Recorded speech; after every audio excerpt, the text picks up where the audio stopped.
Welcome back to TechKidFX for another price prediction update, and in this video I'll be giving you a price prediction update on Polygon Matic, whose current price stands at the $0.7740 mark, and here on TradingView the market is up by 0.91%. And in this video I want to give you the key scenarios that I expect to play out, basing my analysis on the Elliot waves and the Fibonacci's, and also the key areas of support and resistances, and also draw out the key chart patterns that we have information on this chart. So if you're interested in such content, make sure that you stick around to the end of the video, and I'll kickstart the video by giving a brief of what has been happening on the Polygon Matic chart. From the all-time high, we have been seeing lower prices in this massive ABC corrective movement, which has now taken us back to around the $0.32 mark, and having done so, I believe it has done the minimum that we expected it to do in its ABC corrective movement, and very soon we are going to see a very nice bounce to the upper side in this Elliot wave structure,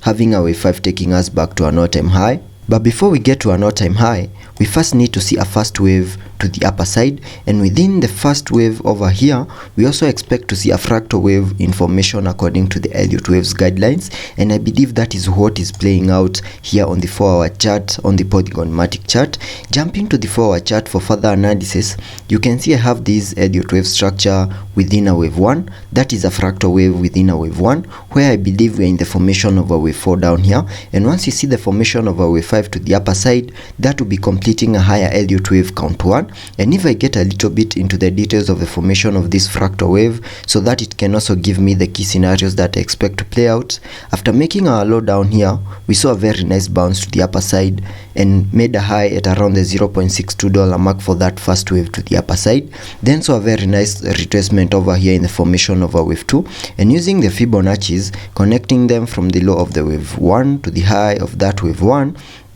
that gives me a minimum target area for that retracement to the lower side in the formation of a wave 2 between the fib level 0.382 and the fib level 0.618. And after making that low, we saw a very nice bounce to the upper side in the formation of a third wave, which I had a target area here on the charts at around the $0.93 mark, which is the minimum that I expected that wave 3 to the upper side to do according to the trend-based Fibonacci's, connecting them from the low of the wave 1 to the high of that wave 1, then dragging the fibs to the low of the wave 2. That gave me a minimum target area to the upper side in the formation of a third wave at the fib level 1.618, and you can see Polygon Matic continue to respect that. And initially here on the charts, I had my wave 3 high as the high that we have at around the $1.02 mark. Then this retracement we can see over here, this is what I was terming as a retracement to the lower side in the formation of a wave 4. But the moment we managed to break above the key area of resistance at around the $0.95 mark and made a new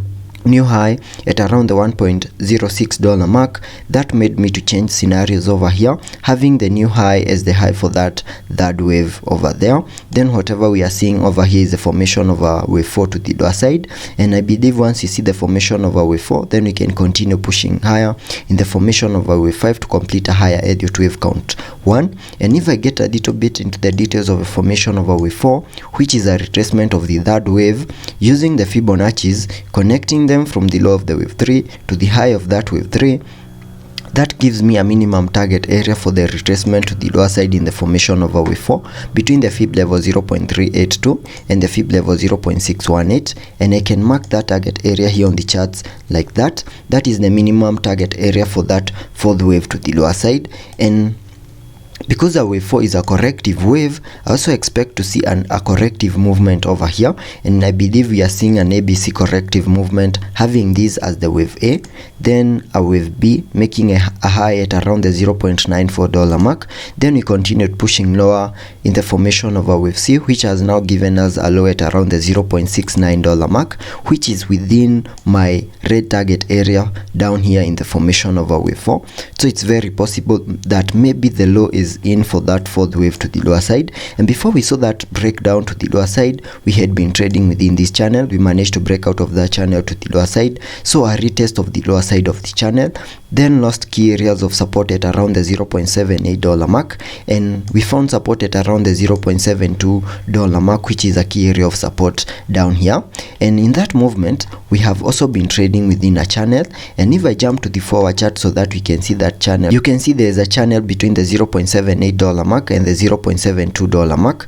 and we have continued to respect that channel. And at some point we had been trading at the upper side of the channel, and we saw a bit of a pullback to the lower side in these movements that we can see over here. And this is what is going to give me the key scenarios that I expect to play out in case we have an increase in volume and maybe an increase in volatility that is going to help Polygon Matic to continue pushing higher, manage to break above that key area of resistance, and also manage to break out of that channel to the upper side, maybe even see a retest of the upper side of that key area of resistance and continue pushing higher, then we might consider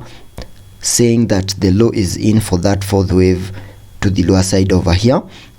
and then term this movement over here as an Elliot wave structure, having this as the wave 1 like that, wave 1, then a wave 2,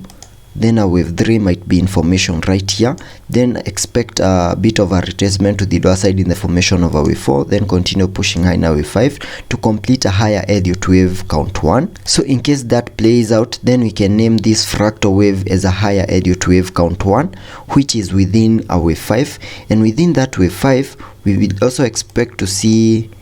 other fractal waves in formation so that we can complete that movement to the upper side. So let's be patient and wait and see whether we are going to see that fractal wave in formation so that we can name it as a higher Elliot wave count 1, then expect a retracement in a wave 2, wave 3, wave 4, and then a wave 5 to complete a higher Elliot wave count 5 and also a higher Elliot wave count 1. It's also possible that maybe the low is not yet in, and we might see a volatility that might affect this market to the lower side, and in case that plays out, then I would expect us to continue pushing lower,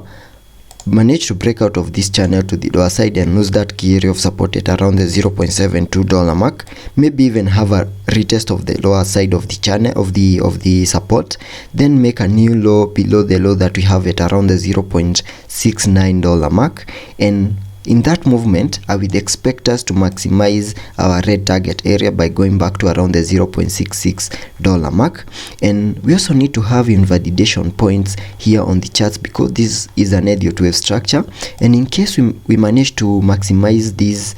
red target area to the lower side in the formation of a wave 4, and maybe even manage to break out of that red target area to the lower side, I will expect that wave 4 to the lower side not to retrace into the area at around the $0.62 mark, which is the high for that first wave to the upper side of this fractal wave within a wave 1, because in case that happens, then that will be invalidating the Elliot waves guidelines, and I will have to remove my Elliot wave structure because it will be invalidated, and view this movement to the upper side as something else. And also because we have the high for that wave 1 to the upper side and also the higher Elliot wave count 3 over here, we can get a target area for that higher Elliot wave count 1, and I just need to use the trend based Fibonacci's, connecting them from the low of the wave 1 to the high of that wave 1, then dragging them to the high of that wave 3. That gives me a minimum target area for that higher Elliot wave count 1 at the fib level 0.618, and that is at around the $1.2433 mark. So let's be patient and see how that plays out. Also taking a look at the indicators here on the RSI. On the RSI we are trading at around the 57 mark, and that means we have massive room for us to support any movement to the upper side of that channel. Also any movement to the lower side here on the RSI will still be supported. Also taking a look at the MACD. On the MACD we have just printed a bearish cross, and that would mean lower prices could be coming our way. So let's be patient and see how that plays out, and I'll keep you updated.